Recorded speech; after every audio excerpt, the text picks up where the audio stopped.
Je suis partie aujourd'hui faire une promenade, comme j'ai l'habitude de le faire, dans ma ville, Misrata, une si belle ville. On a beaucoup parlé du raid du vendredi 13 mai de l'année 2011, quelques minutes avant l'appel de la grande prière. On est entré à la maison de Mustapha El-Chami, le père de Roudaïna, Mohamed et Melak. Cet homme est un exemple vivant de l'endurance et de la patience dans les moments difficiles. D'après ce que raconte l'oncle des enfants, qui était à la maison, ciblé par un missile lancé aveuglément par les milices du sanguinaire Kadhafi, Mustapha était en train de combattre les mercenaires sur le front quand ce raid a tué 2 de ses enfants, sa petite Roudaïna, âgée de 1 an, et Mohamed, âgé de 2 ans, alors que Melak a été grièvement blessé à la cuisse. Vu le manque de médicaments et d'équipements nécessaires, les médecins n'ont pas pu soigner cette grave blessure et ils se sont trouvés dans l'obligation d'amputer une partie de sa jambe pour lui sauver la vie.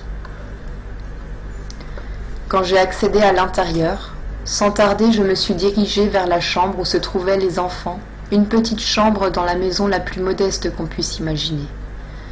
J'ai constaté de mes propres yeux une énorme fosse causée par l'explosion de l'ogive et qui a entraîné la mort de ces 2 bébés et coûté une jambe à Melak.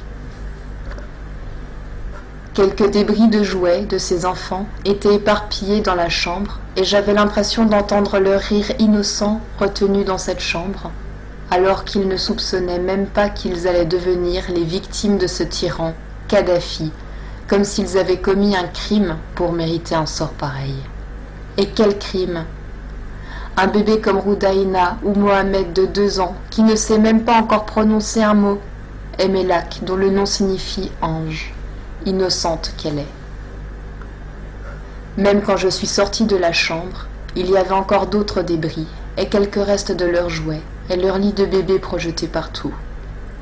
La mère n'a pas pu retourner dans ce lieu, où elle a vu les corps de ses enfants déchiquetés, un moment difficile à vivre.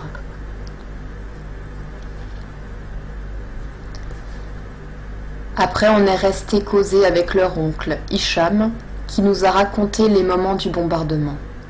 La mère était en train de préparer le dîner quand l'explosion a retenti.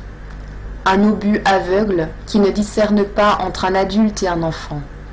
Il y a eu les cris des enfants terrifiés et juste après, le silence.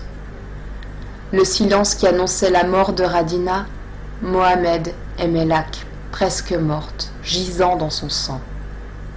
En ce moment, ceux qui étaient encore en vie se posaient encore et encore la question. Les enfants étaient-ils vraiment morts? Et si c'était le cas, pourquoi? Pourquoi eux? Melak, la seule survivante parmi ses frères, n'a plus le courage de retourner chez elle. Avec sa mère, elles sont logées maintenant chez leur grand-père dans un village voisin. Dans son nouveau foyer, c'était son grand-père qui poussait son fauteuil roulant vers nous. Elle nous a tendu la main pour nous saluer, avec un sourire qui cachait un profond chagrin et une peine insupportable. Ayant perdu 2 de ses frères, elle est maintenant obligée de rester collée à cette chaise roulante, alors que les petits de son âge vont continuer à jouer et à s'amuser dehors. Elle ne pourra pas faire pareil, ni jouer avec eux. En tout cas, pas pour un certain temps. Elle n'a pas voulu prononcer le moindre mot, toujours sous le choc et la terreur du bombardement. Elle est terriblement secouée. Une telle horreur marque même les adultes. Alors pour un enfant, qui a à peine 5 ans, ça doit être encore plus dur à supporter. On a insisté pour qu'elle dise au moins quelque chose, mais nos efforts étaient vains. Elle ne semblait pas protester contre son sort, même si elle n'y avait contribué ni de près ni de loin. Son seul crime est qu'elle était une habitante d'une ville qui s'appelle Misrata. Elle voulait crier « Dieu est grand, ô tyran, Dieu est plus grand que toi, toi qui as assassiné mon frère et ma sœur, toi qui m'as amputé la jambe. » Probablement qu'elle commence déjà à se poser tant de questions. Comment je vais vivre?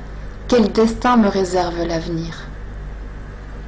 Malgré tout, elle avait toujours à la main le drapeau de l'indépendance, symbole de la liberté et de la révolution, fière. J'étais bien impressionnée quand j'ai vu son insistance et sa persévérance à essayer de faire avancer sa chaise roulante. Elle faisait tourner les grandes roues vers l'avant et vers l'arrière, voulant sortir pour aller voir son grand-père qui venait la voir après sa sortie de l'hôpital. Mais elle est restée là, coincée au seuil de la porte. On est accouru pour l'aider. Elle était très contente de pouvoir passer la porte, et quand elle a vu son grand-père, elle s'est rappelée soudainement qu'elle ne peut pas se mettre sur ses deux pieds, courir vers lui pour qu'il la prenne dans ses bras. À ce moment-là, je n'ai pas pu retenir mes larmes qui coulaient, et les mots étaient coincés dans ma gorge. En partant, Mélak était là avec son oncle et sa mère pour les adieux. Je l'ai quitté avec une peine qui pinçait mon cœur, pour le fait de voir ce petit ange devenu incapable de se mettre debout sur ses deux pieds, et j'ai prié de tout cœur que le bon Dieu leur accorde la patience et le courage de surmonter cette dure épreuve, et qu'il les console pour la perte des deux bébés martyrs. Ceci n'est qu'un cas parmi de nombreux autres crimes commis par les lâches mercenaires de Kadhafi contre les enfants de Misrata. Mais ça sera toujours la même réponse qu'ils recevront, lui et ses sbires. On ne cédera jamais et on ne renoncera jamais, car nous, on ne se soumet qu'au bon Dieu, notre Créateur.